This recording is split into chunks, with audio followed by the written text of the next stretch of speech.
राधे राधे महाराज जी। महाराज जी, मैं जो भी भक्ति करता हूँ उसका कारण मृत्यु के प्रति मेरा भय है। बहुत अच्छा है। भक्ति करती है, कर लो, पता नहीं कब मृत्यु आ जाए। बहुत अच्छा, बहुत अच्छा, बहुत तुम्हारे ऊपर भगवान की बड़ी कृपा है। यदि ये बात तुम्हारे दिमाग में बैठ गई तो तुम बहुत अच्छे भक्त बन जाओगे। मृत्यु का भय बैठ जाए कि पता नहीं कब शरीर छूट जाएगा।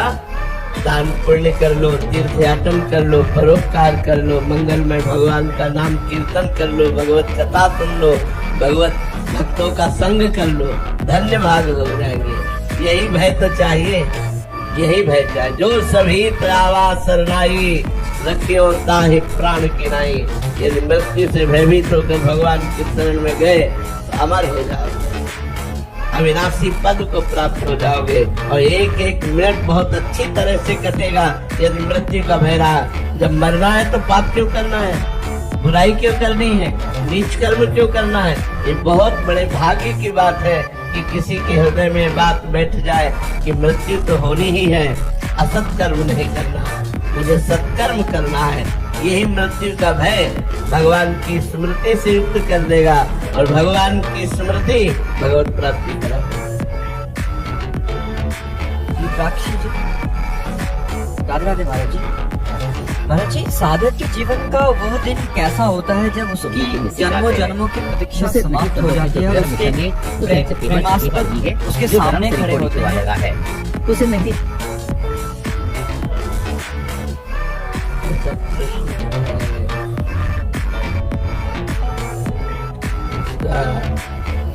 उत्तर हृदय से, उत्तर वाणी से।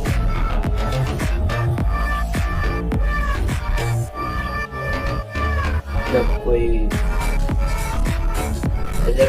मतलब ये करके कांटे करके आप पर पूजा कहाँ है इसका कहीं तो ले कर में आप कहीं कर ले और तो बिना है वे पर कर और यह समझ को तक करता है। सेक्स में तो जो पटाखे जाने वाणी वर्णन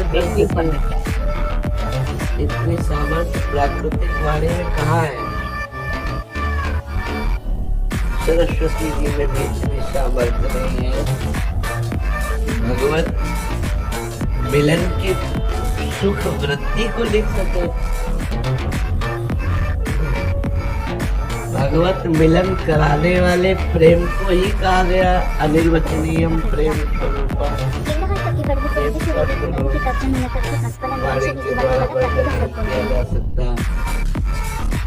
प्रीतम सामने हो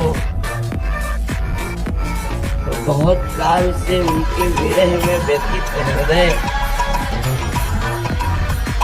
जो उनको देखता है, हृदय में क्या होता है वाणी की सामर्थ्य तो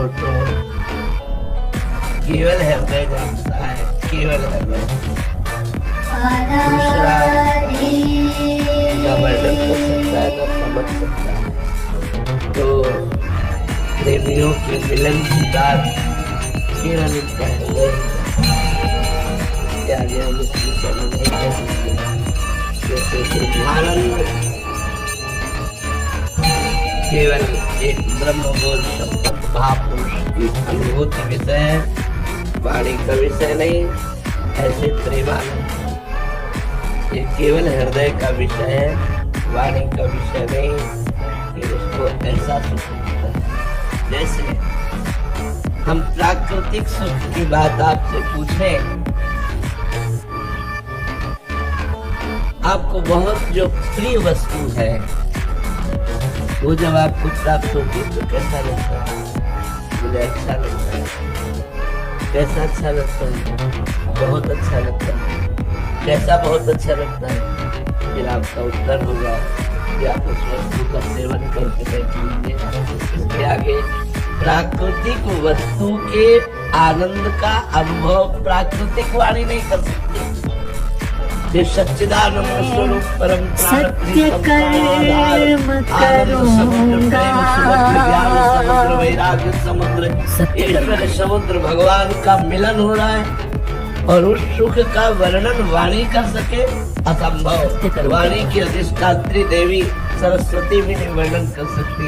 इस पांच भौतिक वाले की तो बात जाने दो, वो तो केवल हृदय जानता है। केवल मिलन की चाह में जो सुख है, इशारे से इतनी बात कह सकते हैं कि उस चाह में, भगवत मिलन की चाह में जो सुख है, वो सुख ब्रह्मा के परमेष्ठी पद का भी तिरस्कार कर देता है। और तो और स्किन भी ग्रीन है। जिसे भगवत मिलन की चाह प्रकट हो गई, ब्रह्मादि के भोग सब विश्व लागत लाई, नारायण चंद्र की लगन लगी। पारमेष्ठम न महेंद्र सार्वभौमम दर्शाधिपत्यम योग सिद्धि मोक्ष न योग की सिद्धि, न ब्रह्मा का पद, न सार्वभौम सम्राट पद, न देवराज इंद्र का पद, कुछ नहीं। उस सुख के सामने कुछ नहीं। अब उस सुख का वर्णन कैसे कर सके, वो अनिर्वचनीय है। वो तो जाने मोरी छाती, उस प्रेमी का हृदय ही जानता है कि अपने प्रीतम के मिलन में क्या सुख है। जिस सुख के आगे ब्रह्मा का पद फीका लगता है, उस सुख का कैसे वर्णन किया जा सकता है।